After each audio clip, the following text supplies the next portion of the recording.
Welcome back to the Mountain Morning Show. This morning we're talking emergency preparedness with Katie Stewart and Nancy Johnson. I just said I wouldn't mix you two up. That's good. And specifically we're talking about packs that are supposed to last us several days because, as you said, in a major disaster, Red Cross may not even reach you for 3, 4, 5 days. That's correct. In a major disaster up here in Park City and Summit County, if we have like an earthquake and we're cut off from Salt Lake and we're cut off from Provo, then we're on our own. And they've told us in our training, they've told us that 72 hours to 4 days before they can get here, and they may be coming from Colorado.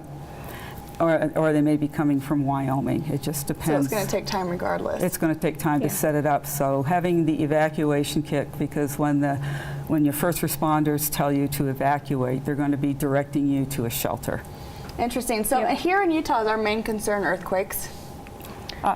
Pretty much, yeah. Yeah, but there's also fires and things like that.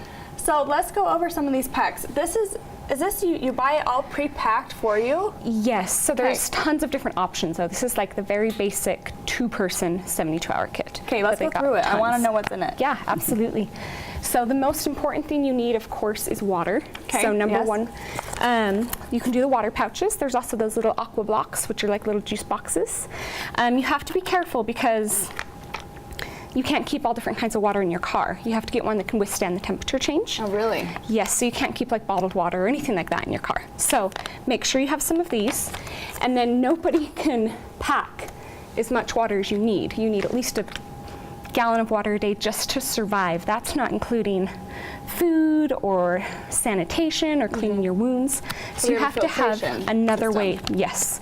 So this one is my favorite. It is from Aquamarine Water Basics. This is the only certified water filter in the world. What? So lots of them say like meets EPA standards. These are actually certified, so you want to look for that little certification. So how does it work? Do you know how it works? Yes, absolutely. So there's actually just this little clear straw in here. You just attach it to the end. It's user-friendly. And you put it in a pond? Yep, put so you it can in just a duck puddle? down there. This is another put it in any contaminated water source? Absolutely. Really? So the life straw, you can actually see a little picture on there of a guy into the water. But this one will only do up to bacteria, so 99.999% of bacteria. That's Cryptosporidium, Giardia, all that kind of stuff. Right. This will do everything up to viruses. So technically, not that you want to, but you could drink sewage water if you needed to. So worst case scenario, you'd want this one. Exactly. Which is why you should always be prepared for the worst. Exactly. Like drinking sewage water. Yep. So what so else? There's a couple options. For water or food? Everything. So those are our water issues. Now that's if you're on the go. So food, there are calorie bars. Same thing with water. These are the only things that can withstand temperature change. I never thought about that because you think when people throw things in their car, they throw a pack of water, they throw some granola bars. I didn't even think that temperature changes really affected it. So you cannot use granola bars. You can't do MREs. You can't do freeze-dried food. Nothing like that. That stuff can't even be in your garage and be okay. Really? Because it needs to be really temperature controlled? Yes, you have to have a calorie bar. And both of these have a shelf life of 5 to 7 years, so you do need to rotate them. Okay. So everybody thinks these taste horrible, but they don't. It's like a dry cookie. So they will come in a bar of, there's a few different options, but of 3,600 calories. So this is food for 3 days. Wow. So if you have 2 of them, you're good for a week, something like that. And really, who cares how it tastes when you're just trying to survive at that point? Exactly, but they don't taste bad. Even the kids will be okay eating them. So, and there's tons of different brands. This is SOS, but there's Daytrex, Mainstay. It doesn't matter. Just get one. So besides food and water, what else should we need in our packs? So the next thing you need to focus on is shelter and warmth. Okay. So, which actually warmth could go either way as far as temperature control if you're really hot versus if you're really cold. Right. So those are the next importance. You cannot pack a huge tent with you, obviously, unless you can find a light one that's like 10 pounds or something like that. So we usually have tube tents in there. They're just a little tarp. So it's very minimal, but it's very easy to pack. So the tarp for the floor or for a potential roof? Okay. Potential roof. Okay. Yep. For warmth, you've seen the little space blanket type thing. So these are just an emergency sleeping bag. So they are at least 6 feet tall. So if you put this on with like a fleece bag or something like that, you're going to be sweating. So you definitely want to have these in your backpack as well. So inside of this backpack is 72 hours for 2 people. Yep, for 2 people. And where can people get this? You can get it at Emergency Essentials. We have 4 stores locally, but you can do website, online. We also sell our stuff at like Winco, so you can go to Winco and get one of these, or That's cool. Amazon, anything like that. So this is very basic, and I Very know, basic. Nancy, you want to talk about personalizing.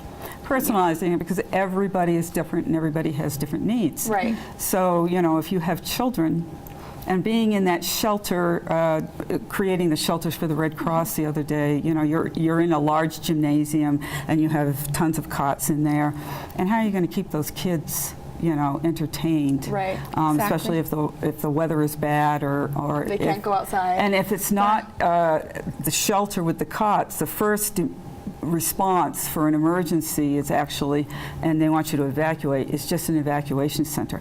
There are no cots. There's nothing. There's a building there which is going to get you out of the elements. It's going to help you to be safe and triage people that need help. So you need something like for your children, depending on their ages. You need entertainment. We recommend putting in some hard candy or something like that for the older kids. Of course, for babies and that type of thing, you're going to have to add diapers and wet wipes, those types of things. Then for the older people who are on medications, they need to take their medications with them. Right. And one of the things that I suggest always is we always put our go bag or our 72-hour evacuation bag in an area that we know that we can just grab and Grab and leave, go. and grab and go. So you want to stick a sticker on that that's pretty big that says "Get medication," because in an emergency, you know, you're kind of Yeah, you may not even be thinking about Yeah, that. you know, Exactly. And I have several friends who are diabetic and they need their insulin, so they have created the little ice packs and a little thing that they can stick in there, and they can stick their syringes and their needles in it and, Wow. and go. The other thing that we really highly, highly recommend, and we've seen this in Hurricane Irma and Harvey, is that you have your important papers copied and put in a Ziploc bag. What would you suggest? So for those papers? are insurance papers, medical, so that you have all of, you know, your account numbers and that type of thing. Also your home insurance. They recommend deed to the house, will, anything like Social that. Security card. All of that, passport, you know, copies of that, because if you cannot go back, say we have a wildfire, which Park City is very, very prone to. Right. And your house unfortunately burns down, and it's like what was in Colorado Springs a few years back, where just sections of Colorado Springs burned. I mean, cul-de-sacs were burned and everything. You need to prove to the people who are going to be trying to help you, you know, whether it's FEMA funding or whatever, you need to prove to them that you really had that residence. Right, that you have insurance. And that you have insurance, because it's going to make it go so much quicker. You should actually have a picture of your family in there too, because you're going to have to prove those are your kids as well. Oh my gosh. So Some of these things I wouldn't have a even family think picture about. in there with, and even if your kid gets lost, it's easier for, you know, Cops. and stuff to find them, because you're Right. going, okay, this is your parents. So it's actually good to have that kind of So stuff would you too. suggest probably keeping these documents in some waterproof Yes, sealed, and they make maybe those. Ziploc bag or something Yeah. like that? Right. Yeah, make they the make little very document basic. pack. Yep. If you go on the FEMA website will tell you the documents that they recommend, that they need when they're dealing with disaster victims.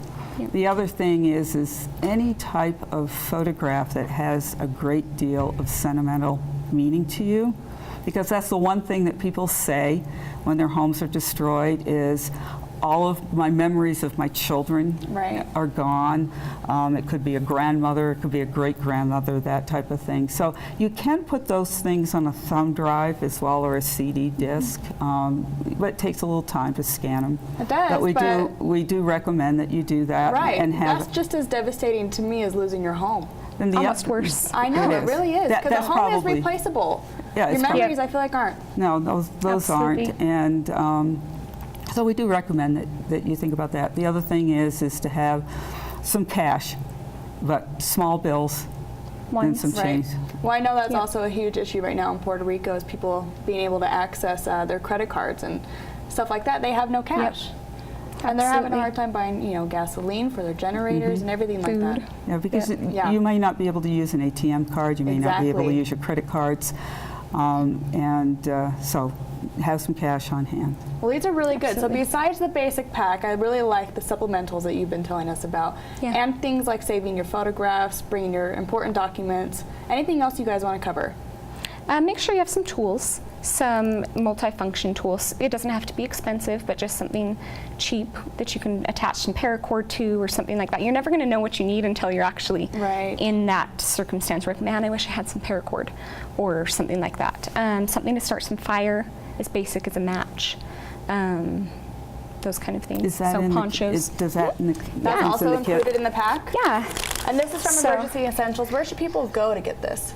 You can do the stores. We have them we're in Park City, so Orem or South Jordan Okay. or Murray would probably be your closest, but you can also go to Bountiful as well. Can you order online? Absolutely. So our website is beprepared.com, so pretty simple. So Okay. you can order them online as well. I'm sure you remember that one. You're right, be prepared.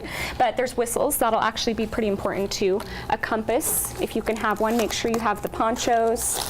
There's some hand warmers, so make sure you have these. Very nice. You do want to have some sort of first aid kit. It doesn't need to be extravagant, but something with some ointment in there that has Band-Aids, gauze, all that kind of stuff. Burn free. I would recommend to make sure that usually doesn't come in the packs, but I would add that in. That stuff is amazing. Okay. It'll cover any sort of minor Burns. that you have. Yep. A little knife. This one is just a very basic one, but that will help you be able to cut. yeah, a or, little pocket knife. yeah, they're not expensive at all. So something like You this. just pick that up. Clearly she's had some training with that knife. This is super easy. She's done this before. Actually, gloves are very important. Oh, Again, for they don't sure. have to be expensive, but even if you're pulling something or Building dragging something. stuff, yes, absolutely. There's the paracord. This comes in handy for so many different things. If you can tie the right knot, you could pull a car. So it's Wow. very, very heavy duty. You should have those in your backpacks as well. And flashlights. This one's nice because it has the radio on it too, and it's crank. So if you don't have any power, you can go ahead and crank it, and you'll love still be this. able to get information. This is Yeah. a lot more than I would even think about myself. It's Which amazing how supposed much to you can think get in for there. you. And this Yeah. is in packaging too, so it's very bulky. Once you open everything up and put it in, you'll have tons of space to add socks, Adding other things. sweatshirts, Diapers, or yeah. diapers. Yep, kind of cater it to your family. So you'll have tons of space, and you'll want to add more little things in there too. The other thing that you want to think about is if you're working like down in Salt Lake or something like that, you want to have one in your office or your place to I work. was going to ask, do you want to keep this kind of stuff in your car? You should have two. Yes, you Okay. should have one in your car. Now it depends on if you're in a high building, maybe you want an extra your one in there. office or But in in your your home. car and then Okay. one in your home, because you're not going to. There's a good chance you're not going to be at home. So Okay. hopefully Right. you can. Hopefully you're at home with your food storage, your water storage. Great, you can shelter there. But most likely you're going to have to get home first. Yeah, So you're probably you want to. Yeah, and I And have then you might have to I have a leave home. story to that because just, what was it, a week and a half ago, we had a small earthquake here in Park City. Yep. It was a reminder that we can have an earthquake here in Park City. And I had a friend who called me and he said, "Did you feel it? My wife felt it. The house shook." And I said, "Felt what?" I didn't feel it either. I was driving when it happened. But he said, "Well, where are you?" And I said, "Well, I'm down at 123rd with a client right now Yeah. in Draper." And he goes, "You mean you're not up here?" And I said, "No, I'm not." And, you know, Yeah. and that's the reality of it. We don't know where we'll be. Yeah, you could be Yep. anywhere. I was actually driving right past it when it happened, but I Oh. didn't feel a thing. You're in the car, so You it's just fine. never know. I know. Well, girls, thank you so much for bringing everything on here. I am more in love with this pack than I was when you guys first came on, knowing exactly how much So is much in stuff's in here. there. Yeah. Yep. And like I said, it really does all the thinking for you. You may want to Yep. add some things here and there, Yep. but this has very basic survival needs. It gets you really started really well. Especially right now. I mean, you can build your own, that's great. We have checklists for that. So you can get your backpack and get all your items, but I think right now everybody's kind of in a panic and they don't have time to think about it. So Right. it is nice to just grab one and then add to it later. And So, just add the little things that you might need to Personally. personalize it. yep. Right. Well, Katie, Nancy, thank you so Thank much you. for coming on. Thank Such you. an important topic right now, especially with hurricanes going on down in the south, but also here for earthquakes, fires. That happens a lot. We'll be back with a lot on Mountain Morning Show right after this. Thank you. Thank you.